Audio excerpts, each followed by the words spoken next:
How y'all doing? First, giving honor to God who is and will always be the head of my life. Thank my Father for reading that scripture for me.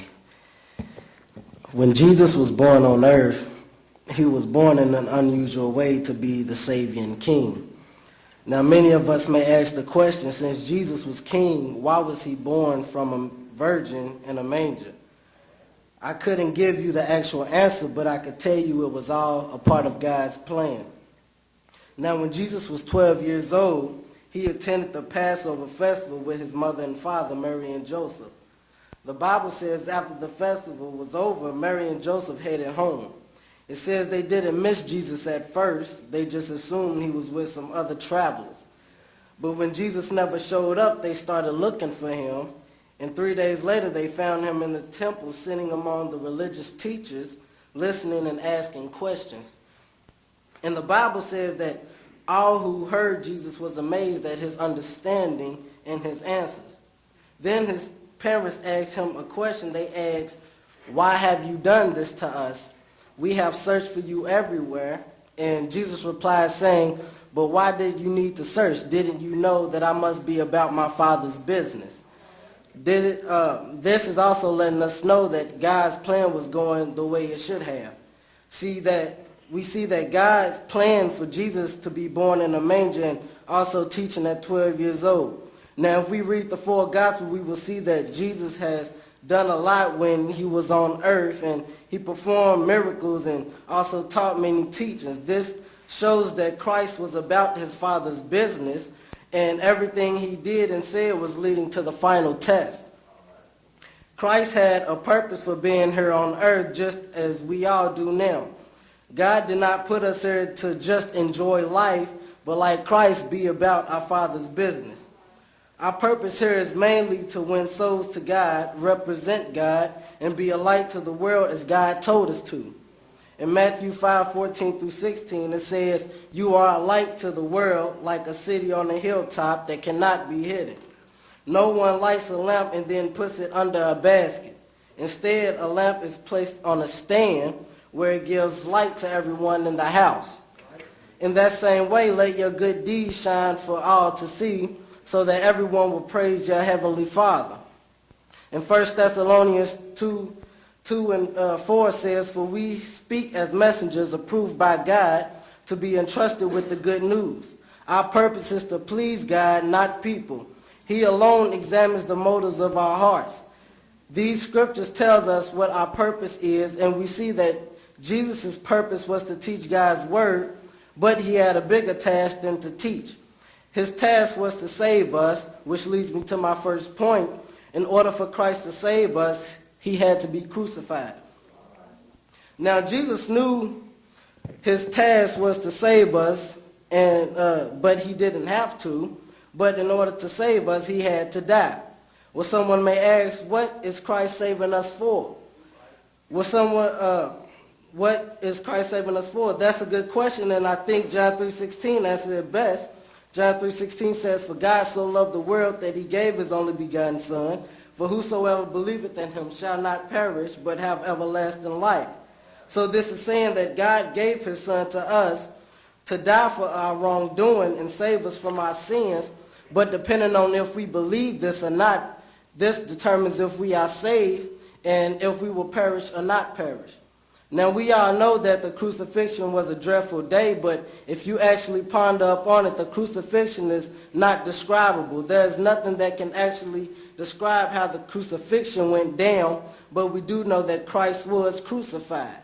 We can only imagine what the crucifixion looked like. We know that he was nailed to the cross, both hands and feet, and believe it or not, our sins were nailed to that cross with him.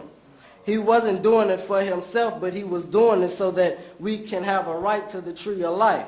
Now, the Bible says that there were two others, both criminals, being crucified also, one on his right and one on his left. Now, when I was reading through and studying the text, I believe that those criminals represented us. The Bible tells us in Luke 23:39, one of the criminals hanging beside him scoffed, "So you're the Messiah, are you? Prove it by saving yourself and us too while you're at it." But the other criminal protested, "Don't you fear God even when you have been sentenced to die?"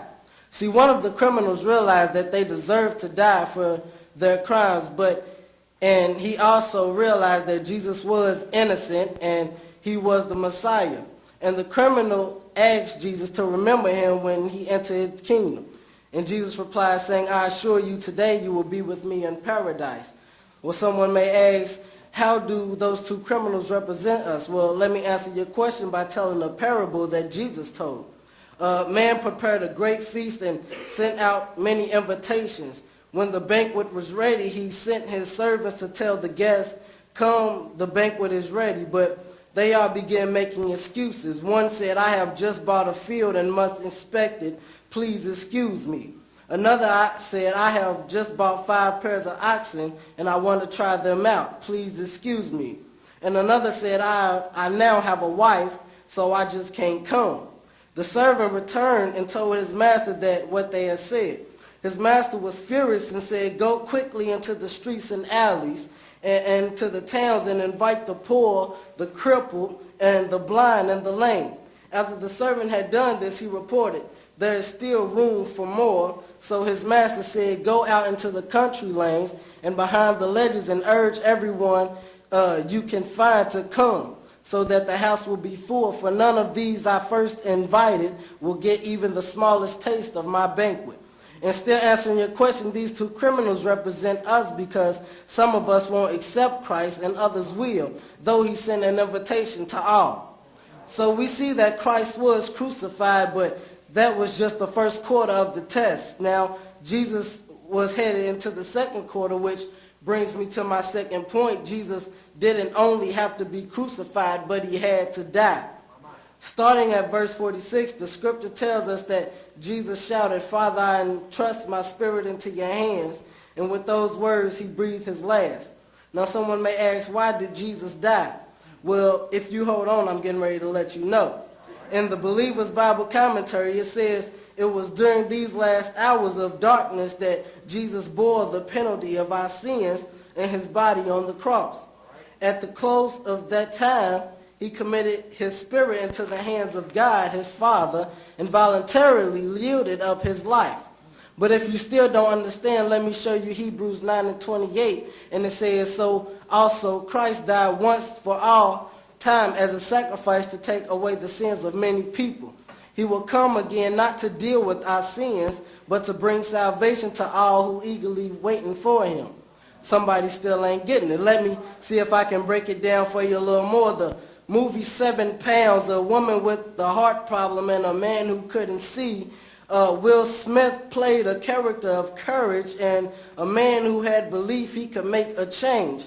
So he sacrificed his life to give a woman with heart problems his heart and a man who couldn't see his eyes. And Christ sacrificed his life and died for our sins so that we can be with him in paradise, and he died to save us.